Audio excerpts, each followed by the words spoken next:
అందరికీ నమస్కారం అండి. మన వారాహి అమ్మకి నమస్కారం చేసుకుంటూ ఈ వీడియో స్టార్ట్ చేస్తున్నాను.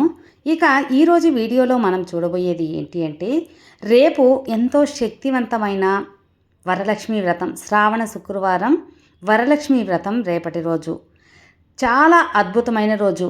ఎందువల్లంటే ప్రతి ఒక్క ఆడవారు వాళ్ళ స్తోమత కొద్దీ, వాళ్ళ ఓపిక కొద్దీ అమ్మవారిని ఎంతో నిష్టగా, ఎంతో భక్తితో ఆ తల్లిని పూజించినప్పుడు మనం ఎంత అమ్మకి భక్తి శ్రద్ధలతో పూజిస్తామో అంత రెట్టింపు ఫలితాన్ని అమ్మవారిస్తుంది. అది ఐశ్వర్యం కానివ్వండి, బంగారం, ధనం, సంతోషం, ఇంట్లో కార్యసిద్ధి అన్నీ కూడా ఆ తల్లి మంచిగా మనకు రెట్టింపుగా ఇస్తుంది.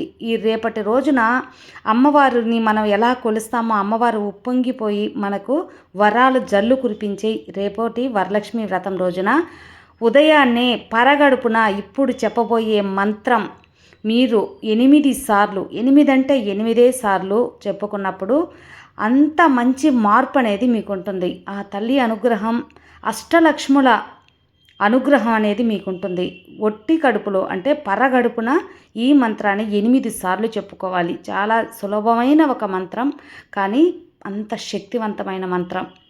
మీరు ఉదయాన్నే లేచాక చక్కగా మీ తలుపుని ఓపెన్ చేసేటప్పుడు, అంటే రేపు వరలక్ష్మి వ్రతం కదా, ఇంకా పనులు మీరు 3 గంటలకు లేవండి, 4 గంటలకు లేవండి, 5 గంటలకు లేవండి, 6 గంటలకి ఎప్పుడు లేచినా కూడా తలుపు తీస్తారు కదా, తలుపు ఓపెన్ చేసేటప్పుడు అమ్మవారిని స్వాగతం పలికినట్టు, మహాలక్ష్మీదేవి స్వాగతం, మహాలక్ష్మీదేవికి స్వాగతం, మహాలక్ష్మీదేవికి స్వాగతం అని ఒక 3 సార్లు అమ్మని ఆహ్వానించండి.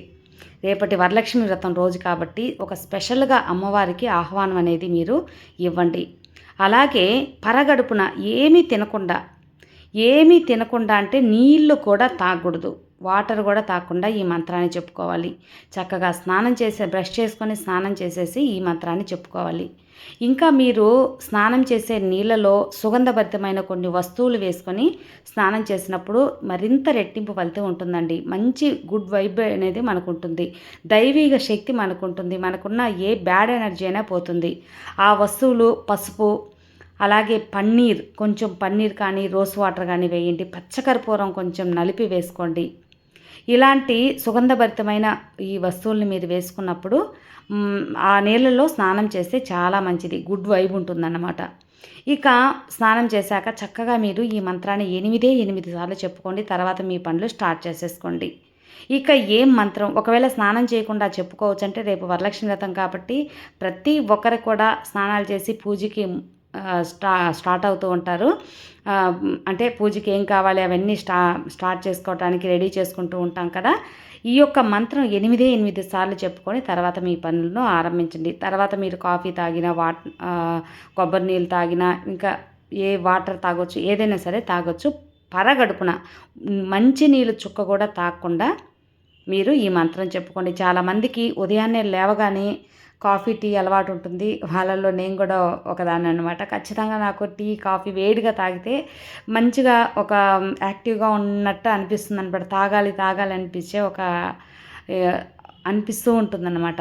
అలాగా చాలామంది కూడా ఉంటారు. కానీ రేపు ఒక్కరోజు మాత్రం తప్పకుండా పరగడుపున ఈ మంత్రం చెప్పుకొని తర్వాత మీ యొక్క కాఫీ, టీ, వాటర్ ఏదైనా సరే తాగుతూ ఉండండి. ఇక ఆ శక్తివంతమైన మంత్రం అనేది ఏంటి అంటే, ఓం శ్రీం శ్రీయై నమః, ఓం శ్రీం శ్రీయై నమః, ఓం శ్రీం శ్రీయై నమః, ఓం శ్రీం శ్రీయై నమః, ఓం శ్రీం శ్రీయై నమః, ఓం శ్రీం శ్రీయై నమః, ఓం శ్రీం శ్రీయై నమః, ఓం శ్రీం శ్రీయై నమః అని 8 సార్లు అనేది చెప్పుకోండి. అంతే. తర్వాత మీ పనులు అనేవి ఆరంభించుకోండి. ఎంత పవర్ఫుల్గా మీకు ఎలా ఉంది, మీరు చేయాలనుకున్న పూజ నిర్విఘ్నంగా ఆ సమయానికి కరెక్ట్గా అవ్వటం, చక్కగా ఏ ఆటంకాలు లేకుండా మీకు ముత్తైదులు వచ్చి మీ వాయినాలు తీసుకోవటం కానివ్వండి. అలాగే మీరు రేపటి నుంచి మీ ఏ పని చేసినా కూడా సక్సెస్ అనేది ఉంటుందన్నమాట. తప్పకుండా రేపటి రోజున ఈ మంత్రం 8 సార్లు చెప్పుకోండి. ఇక మీరు చెప్పుకోవటమే కాకుండా మీ యొక్క బంధువులకి, ఫ్రెండ్స్కి కూడా తప్పకుండా ఈ వీడియోని షేర్ చేయండి. వాళ్ళను కూడా ఈ మంత్రాన్ని పఠించమని చెప్పండి. ఎందువల్లంటే మనం చేసే కొన్ని మంచి పనులు ఇతరులకు కూడా చేయమని చెప్పటం అనేది కూడా ఒక పుణ్యం లెక్కే. వాళ్ళకి తెలిసి ఉండకపోవచ్చు. ఖచ్చితంగా మీ చుట్టాలకు కానివ్వండి, బంధువులకు కానివ్వండి, ఫ్రెండ్స్కి కానివ్వండి ఖచ్చితంగా షేర్ చేసి ఈ మంత్రాన్ని చెప్పుకోండి అని చెప్పండి. ఎందువల్లంటే మనకు రేపటి ఉదయం వరకే సమయం ఉంది కాబట్టి చూసిన వాళ్ళు ఖచ్చితంగా షేర్ చేయండి. అది ఫ్రెండ్స్ ఈరోజు వీడియో. మరో మంచి వీడియోతో మళ్ళీ కలుద్దాం. అంతవరకు సర్వే జన సుఖినో భవంతు. అందరికీ వరలక్ష్మి వ్రత శుభాకాంక్షలు ముందుగా. ఆ తల్లి అనుగ్రహం పరిపూర్ణంగా అందరికీ అందాలి అని మనస్ఫూర్తిగా కోరుకుంటున్నాను.